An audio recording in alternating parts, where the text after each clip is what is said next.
ঠিক 7টায় বাস ছাড়লো উত্তর কাশী থেকে। এখন কটায় পৌঁছায় গঙ্গোত্রী দেখা যাক। কোথায় আমার সিট? মিডলওয়ালা। উত্তর কাশী থেকে গঙ্গোত্রীর ডিস্টেন্স প্রায় 100 কিলোমিটার। হরিদ্বার বা ঋষিকেশ থেকে গঙ্গোত্রী যেতে গেলে আপনাদেরকে উত্তর কাশী হয়েই যেতে হবে, কিন্তু উত্তর কাশী পর্যন্ত রাস্তা বেশ ভালো, অর্থাৎ ন্যাশনাল হাইওয়ে এবং চওড়াও। যদিও উত্তর কাশী থেকে গঙ্গোত্রীও ন্যাশনাল হাইওয়ে, তবে এইখানে কিন্তু রাস্তা অনেকটাই সরু হয়ে গেছে।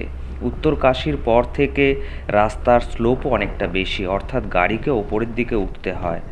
রাস্তায় যদিও গর্ত নেই বা ভেঙে চুরে গেছে সেরম ব্যাপার কিছু দেখলাম না, কিন্তু সরু হয়ে যাওয়ার কারণে রাস্তায় অনেক টার্ন বাঁক থাকার কারণে গাড়ি বেশি জোরে যেতে পারে না।